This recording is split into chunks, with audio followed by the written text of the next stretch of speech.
Sebelum melanjutkan, jangan lupa subscribe dulu, terima kasih. Bab 556 Kematian Zhuang Fan. Di langit di atas hutan belantara di wilayah barat, para tetua sekte surgawi semuanya memasang ekspresi muram. Kaisar tempur kelas 2 yang berbicara keras kepada guru besar Ran Feng sebelumnya tampak sangat marah. Tetua Yuan, apakah kita, sekte surgawi benar-benar harus menelan ini tanpa melakukan apapun? Menurutmu apa lagi yang bisa kita lakukan? Sebagai seutas benang akal sehat, biksu tua itu membunuh seorang raja tempur kelas 9. Kekuatan tempurnya jauh lebih menakutkan dari yang kuduga. Bahkan jika semua orang suci kecil dari sekte surgawi menyerangnya bersama-sama, aku khawatir mereka tidak akan sebanding dengan biksu tua itu. Selain itu, sangat mungkin dia didukung oleh kuil Leyin Agung. Kita tidak mampu menyinggung seseorang seperti ini. Penatua Yuan melotot ke arah kaisar tempur kelas 2. Jika dia tidak menghentikan kaisar tempur kelas 2 ini sekarang dan membiarkannya terus berbicara, dia mungkin akan berakhir sama seperti raja tempur kelas 9 itu. Menyinggung otoritas seorang Saint tidak ada bedanya dengan mencari kematian. Jiang Chen telah memperoleh manfaat yang luar biasa kali ini, sulit untuk menerima bahwa dia bisa pergi begitu saja. Kaisar tempur kelas 2 menghela napas. Setelah mendengarkan kata-kata Penatua Yuan, dia juga merasa bahwa dia terlalu impulsif tadi. Dia merasa sedikit panik saat ini, karena menyinggung otoritas seorang Saint tidak ada bedanya dengan mencari kematian. Apapun yang terjadi, kita tidak bisa begitu saja melupakan masalah ini. Kita tidak bisa menyinggung biksu tua itu, dan kita juga tidak bisa menyinggung kuil Leyin Agung. Namun, aku punya firasat bahwa Jiang Chen bukan dari wilayah barat. Mari kita cari tahu akar masalah ini begitu kita kembali. Mata Penatua Yuan berbinar. Dia adalah orang yang berpikir mendalam dan merencanakan dengan cermat. Meskipun mereka tidak dapat melakukan apapun terhadap Jiang Chen saat ini, dia ingin mengetahui latar belakangnya. Di sisi lain, ketiganya sedang melakukan perjalanan melalui terowongan spasial yang sempit. Gerbang spasial tersebut sangat stabil, dan dapat mengirim mereka langsung ke wilayah Xuan, yang sangat jauh dari wilayah barat. Saya tidak pernah menyangka bahwa guru besar Ran Feng adalah orang yang begitu menakutkan. Ini adalah pertama kalinya dalam hidup saya melihat seseorang membunuh Raja Tempur kelas 9 hanya dengan sekali tatapan. Sungguh mengejutkan, sungguh tidak bisa diungkapkan dengan kata-kata. Tan Lang masih memikirkan tentang aksi hebat guru besar Ran Feng. Membunuh Raja Tempur kelas 9 hanya dengan sekali tatapan, sungguh pemandangan yang mengagumkan. Jika bukan karena dia yang melihatnya sendiri, dia tidak akan mempercayainya sama sekali. Itu seperti mimpi. Guru besar Ran Feng adalah seorang Saint minor kelas 9, hanya selangkah lagi dari alam Saint besar, menjadikannya seorang prajurit tertinggi yang berdiri di puncak. Ia telah memahami hukum Saint, jadi tidak ada prajurit biasa yang dapat dibandingkan dengannya.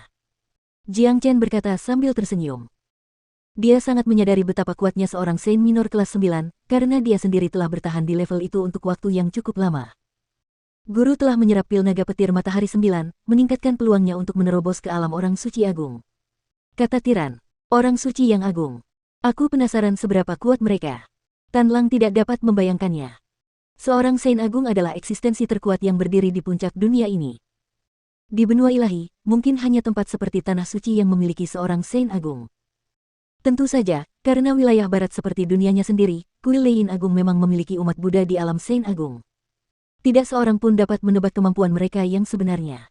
Meskipun demikian, gerbang spasial kecil ini cukup bagus. Aku benar-benar dapat melakukan perjalanan langsung melalui begitu banyak wilayah, yang membawa kita langsung ke wilayah Xuan. Sungguh menakjubkan. Tan Lang memandang terowongan spasial kokoh di sekelilingnya dan berkata dengan terkesan. Tentu saja, gerbang spasial ini diciptakan sendiri oleh leluhur Green Lotus. Dengan kultivasi leluhur, apalagi menciptakan gerbang spasial kecil, ia bahkan dapat melakukan perjalanan ke tempat manapun di alam Saint Origin hanya dengan pikiran. Namun, gerbang spasial ini memiliki batasnya, karena akan menjadi tidak berguna setelah digunakan beberapa kali. Tiran sangat memuja leluhur Green Lotus. Bahkan, bukan hanya dia. Di seluruh wilayah barat, semua penganut Buddha memuja leluhur Green Lotus. Jiang Chen tersenyum. Dia sangat menyadari betapa menakutkannya leluhur Green Lotus. Masuk akal jika ruang kecil ini diciptakan oleh leluhur Green Lotus, karena dengan kultivasi Saint minor kelas 9 milik Great Master Ran Feng, tidak mungkin dia bisa menciptakan gerbang ruang seperti ini. Ketiganya terus berjalan di dalam terowongan spasial. Mudah dibayangkan bahwa begitu Jiang Chen dan Tairen kembali, perdamaian tidak akan lagi menjadi pilihan bagi Provinsi Liang. Tak lama lagi, darah akan turun dari langit. Wilayah Xuan meliputi wilayah yang sangat luas. Sebagai salah satu dari 8 wilayah utama benua ilahi, meskipun wilayah Xuan tidak termasuk yang terkuat, wilayah ini memiliki beberapa eksistensi yang kuat. Ada lebih dari satu negara adik kuasa dengan kekuatan yang mirip dengan Sekte Surgawi. Tempat ini memiliki banyak sejarah dan telah menghasilkan banyak ahli. Di wilayah Xuan, Provinsi Liang dianggap tidak berarti apa-apa, karena hanya provinsi yang paling tidak penting di antara banyak provinsi di wilayah Xuan. Wilayah Xuan, Klan Chen. Nama ini sendiri memiliki bobot yang sangat besar seperti gunung di wilayah Xuan, karena merupakan salah satu klan terbesar di wilayah Xuan. Ada 5 kekuatan yang berkuasa di wilayah Xuan, dan klan Chen ini adalah salah satunya. Meskipun hanya sebuah klan, klan ini mampu menyamai sekte-sekte lainnya. Jadi, tidak sulit untuk membayangkan betapa kuat dan kayanya fondasi klan ini. Tepat pada saat ini, di kedalaman klan Chen, di dalam halaman yang tenang, seorang pemuda mengenakan pakaian ungu terlihat duduk dengan kaki terlipat di atas sebuah batu besar. Mata pemuda ini tertutup rapat, dan lapisan cahaya berkelap-kelip di sekujur tubuhnya. Auranya menjadi lebih kuat setiap detiknya. Dia tampak muda, tetapi kultivasinya sangat kuat. Jika seseorang dengan pengalaman yang baik ada di sini, dia pasti akan mengetahui bahwa pemuda ini sedang dalam proses menerobos ke ranah kaisar tempur. Astaga! Pemuda itu tiba-tiba membuka mulutnya dan memuntahkan seteguk darah hitam. Benar saja, darahnya berwarna hitam. Saat gumpalan darah hitam itu menyentuh tanah, suara mendesis langsung terdengar, dan tercium bau yang menyengat. Tuan Muda Hao, lebih banyak darah yang tersumbat keluar. Sepertinya Anda akan segera pulih sepenuhnya. Pada saat yang sama, ruang bergetar, dan seorang lelaki tua muncul. Lelaki tua ini mengenakan jubah hitam, dan ia memiliki sepasang mata yang dalam dan aura yang mendalam. Aura yang dilepaskannya begitu kuat sehingga bahkan Penatua Yuan dari Sekte Surgawi, yang merupakan kaisar tempur kelas 4, tidak dapat dibandingkan dengannya. Paman Peng, apakah Anda punya berita tentang Jiang Chen? Pria muda itu bertanya. Tuan Muda Hao, sejak dia diserang oleh Istana Asura, Jiang Chen yang Anda minta saya temukan tidak pernah muncul di depan umum. Seseorang berkata bahwa Jiang Chen pertama kali mengalami kesengsaraan surgawi, dan kemudian diserang oleh kaisar tempur, yang keduanya melukainya dengan parah. Mungkin dia sudah mati sekarang. Selain itu, karena dia sudah lama tidak muncul, bahkan jika dia masih hidup, situasinya juga tidak akan baik. Orang tua itu menyapa seperti yang dikatakan Paman Peng. Mendengar perkataannya, 2 cahaya ganas langsung keluar dari mata pemuda itu. Aku berutang nyawa padanya. Saudara Jiang, aku, Chen Zihao, akan membalas dendam untukmu. Jika Jiang Chen ada di sini, kemungkinan besar dia tidak akan bisa mengenali pria ini. Namun, pemuda ini tidak akan pernah melupakan Jiang Chen. Ketika Jiang Chen membuat kekacauan di penjara neraka beku, ada seorang pemuda yang sekarat di salah satu sudutnya. Dia melarikan diri dari tempat itu pada saat-saat terakhir ketika Jiang Chen telah menghancurkan seluruh penjara neraka beku. Tanpa Jiang Chen, Chen Zihao kemungkinan besar sudah lama meninggal di penjara neraka beku. Istana Asura tidak akan pernah menyangka bahwa mereka benar-benar telah memenjarakan seorang tuan muda dari klan Chen. Jika mereka tahu ini, mereka pasti akan ketakutan, sementara Li Tian yang akan langsung melarikan diri untuk menyelamatkan hidupnya. Tidak, dia pasti sudah kehilangan keberanian untuk melarikan diri. Karena di wilayah Xuan, siapapun yang diinginkan klan Chen untuk mati akan menghadapi kematian yang tak terelakkan. Tuan Muda Hao, ini hanya Istana Asura. Jika Anda mau, saya bisa menghancurkannya sekaligus, tanpa meninggalkan satu pun yang selamat. Tuan Muda tidak perlu melakukannya sendiri. Dan Anda juga tidak perlu menyembunyikan kebenaran tentang mengapa Anda menghilang selama ini dari keluarga Anda. Kata lelaki tua itu. Namun, dia sangat menyadari temperamen Tuan Muda ini. Dia adalah pemuda yang keras kepala. Tidak, aku akan menyelesaikan masalahku sendiri. Setelah aku pulih sepenuhnya dari luka-lukaku, aku akan secara pribadi menghancurkan Istana Asura itu dan membalaskan dendam saudara Jiang. Chen Zihao berkata dengan sikap tegas. Di sisi lain, setelah 3 orang itu menempuh perjalanan selama lebih dari 3 jam, mereka akhirnya keluar dari gerbang spasial kecil.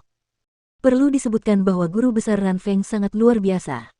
Dia tahu Jiang Chen akan kembali ke Provinsi Liang, jadi dia mengirim mereka langsung ke perbatasan Provinsi Liang. Tempat ini sepertinya tidak asing bagiku. Di depan kita ada Provinsi Liang. Aku memang tinggal di sini saat membawamu ke wilayah barat, dan aku bahkan membunuh seorang Taekwondo di sini, juga 2 orang jenius dari fraksi pedang tak tertandingi dan sekte tak terkalahkan. Kata Teren setelah melihat keadaan sekelilingnya. Provinsi Liang, aku tidak pernah menyangka akan kembali ke sini saat masih hidup. Tan Lang tidak dapat menahan emosinya. Setiap kali dia memikirkan semua yang terjadi selama ini, dia akan kesulitan untuk tenang. Chen kecil, apa yang harus kita lakukan sekarang? Tiran bertanya. Mari kita pergi ke Chaotic Ocean terlebih dahulu dan memeriksa situasi Zhuang Fan. Kita semua sudah pergi, jadi menurutku dia pasti sedang mengalami masa sulit. Jiang Chen mengerutkan kening ketika dia menyebut Zhuang Fan.